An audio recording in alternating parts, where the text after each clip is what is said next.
got so motherfucking design on right now.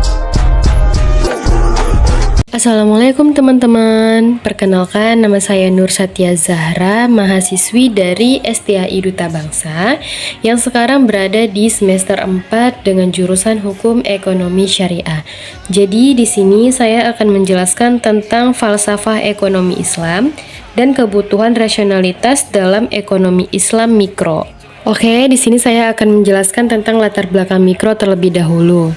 Teori ekonomi mikro mula-mula dikembangkan oleh ahli-ahli ilmu klasik pada abad ke-18. Mikro itu berasal dari kata Yunani, mikros yang artinya kecil. Teori mikro sama dengan tidak berarti atau bahwa teori harga kecil atau tidak penting.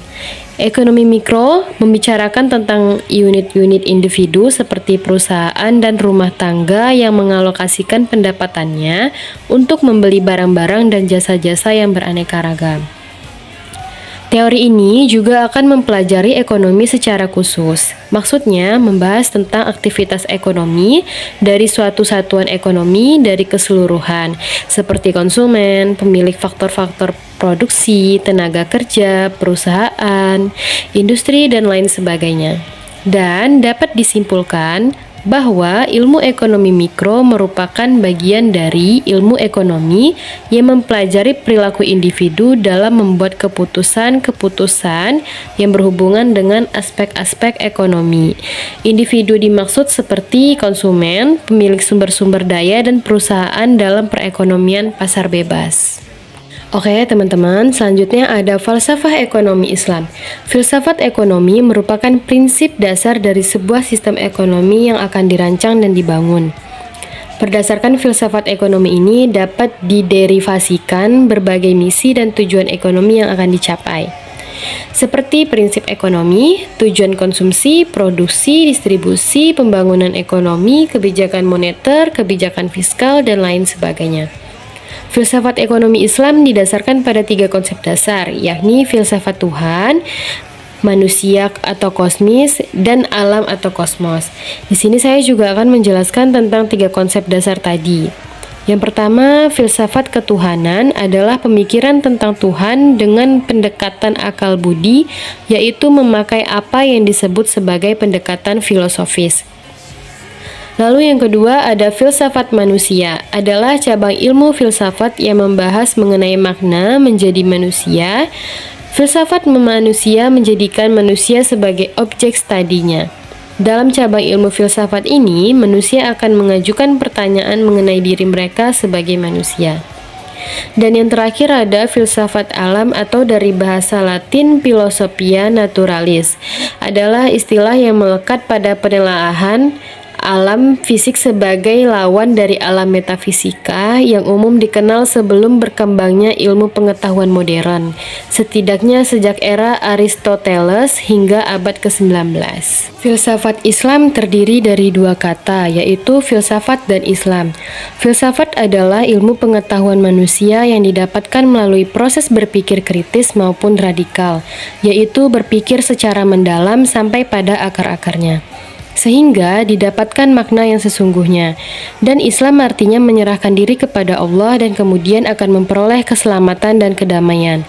Jadi, filsafat Islam adalah suatu usaha untuk mencapai pengetahuan dan kebenaran yang mendalam tentang ajaran Islam. Objeknya bisa dari Tuhan, manusia, dan alam yang maha berorientasi pada Al-Quran atau wahyu Allah. Filsafat ekonomi Islam adalah upaya untuk mengetahui dan menyelidiki dengan akal budi mengenai hakikat segala yang ada dan sebabnya, dari mana asal dan hukumnya, serta nilai-nilai yang terkandung di dalam ilmu ekonomi Islam sebagai sebuah disiplin ilmu. Dengan lain kata, pengkajian atas dasar-dasar dan prinsip, sumber dan nilai-nilai seluruh aktivitas ekonomi yang dianalisis dengan kacamata agama atau ajaran Islam sebagai falsafah hidup manusia. Ilmu ekonomi Islam dalam perspektif filsafat ilmu, maksudnya adalah bahwa ilmu ekonomi syariah sebagai disiplin ilmu haruslah juga didasari oleh filsafat ilmu yang matang, sehingga kedudukannya akan semakin kokoh dan akan berefek kepada pemahaman yang lebih komprehensif dalam memahami ekonomi syariah. Teman-teman, di slide selanjutnya ada manfaat filsafat ekonomi Islam. Filsafat ilmu sebagai cabang dari ilmu filsafat dan sekaligus sebagai mother of science, berperan memberikan ide atau fondasi dasar peletakan ilmu-ilmu pada umumnya, termasuk ilmu ekonomi. Pentingnya filsafat ekonomi Islam di tengah perkembangan zaman yaitu untuk membantu masyarakat dalam memenuhi kebutuhan hidupnya, sesuai dengan ajaran dan landasan dasar umat Islam, yaitu Al-Quran.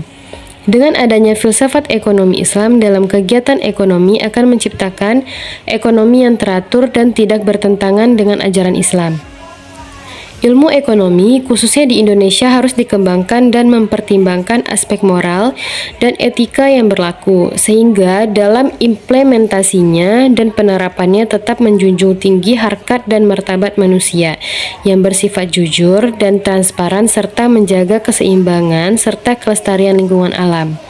Dalam perkembangannya, filsafat ekonomi Islam berperan sebagai sarana dalam menciptakan ekonomi yang sesuai dengan cita-cita ekonomi dalam Islam, yaitu falah, yang tidak hanya berkaitan dengan dunia saja, namun juga akhirat. Lalu di sini ada tujuan filsafat ekonomi Islam. Yang pertama yaitu membumikan syariat Islam dalam sistem ekonomi secara kafah atau dirinya hanya berpihak kepada Al-Quran dan sunnah nabinya. Yang kedua, membebaskan masyarakat muslim dari belenggu sistem kapitalisme atau sistem ekonomi yang memberikan kebebasan penuh pada semua orang untuk melakukan kegiatan ekonomi untuk memperoleh keuntungan dan keterbelakangan ekonomi. Yang ketiga, menghidupkan nilai-nilai Islam dalam seluruh aktivitas ekonomi serta menyelamatkan moral umat Islam dari paham materialisme dan hedonisme. Dan yang keempat, menegakkan bangunan ekonomi yang dapat mewujudkan persatuan dan solidaritas umat Islam dan mencapai falah, yaitu kesejahteraan masyarakat secara umum. Dan karakteristik filsafat ekonomi Islam. Filsafat ekonomi merupakan dasar dari sebuah sistem ekonomi yang dibangun berdasarkan filsafat ekonomi yang ada dapat diturunkan tujuan-tujuan yang hendak dicapai. Misalnya tujuan kegiatan ekonomi, konsumsi, produksi, distribusi, pembangunan ekonomi, kebijakan moneter, kebijakan fiskal, dan sebagainya. Filsafat ekonomi Islam didasarkan pada konsep triangle, yakni filsafat Tuhan manusia atau kosmis dan alam atau kosmos. Kunci filsafat ekonomi Islam terletak pada manusia dengan Tuhan, alam, dan manusia lainnya. Dimensi filsafat ekonomi Islam inilah yang membedakan ekonomi Islam dengan sistem ekonomi lainnya atau kapitalisme dan sosialisme.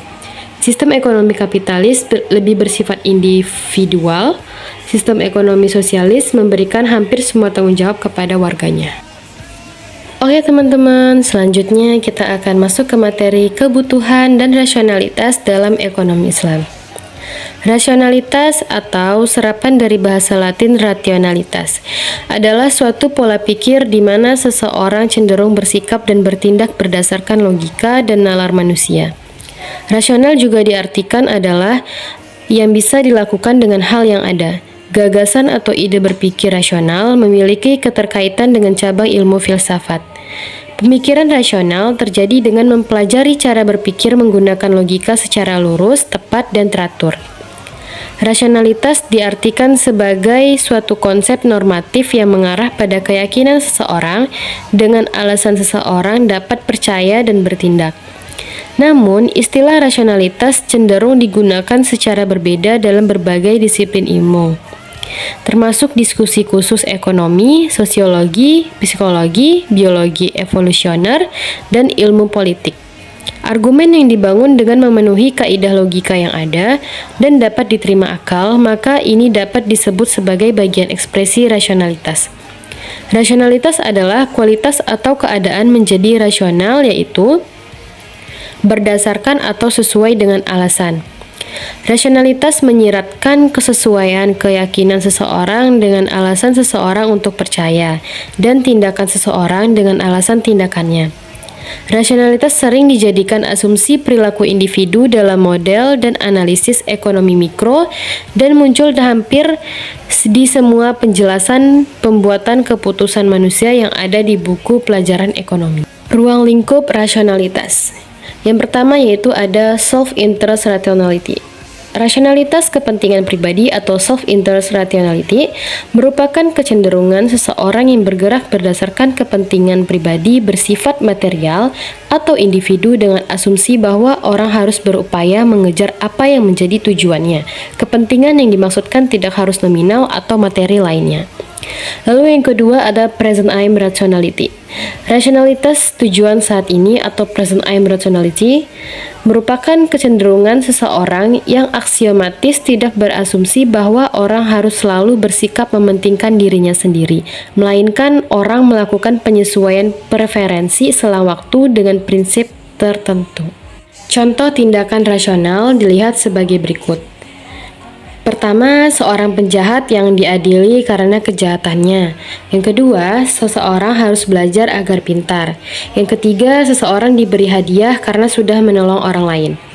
Yang keempat, seseorang harus menabung agar menjadi orang kaya. Yang kelima, seseorang yang tidak mempercayai hal-hal yang belum dilihatnya. Dan yang keenam, seseorang yang akan lebih berhati-hati pada malam hari. Dasar rasionalitas. Rasionalitas ekonomi dalam Islam didasarkan 5 prinsip antara lain konsep sukses atau the concept of success, skala waktu perilaku konsumen atau time scale of consumer behavior, konsep kekayaan, concept of wealth, konsep barang atau konsep of goods, dan etika konsumsi atau ethics of consumption.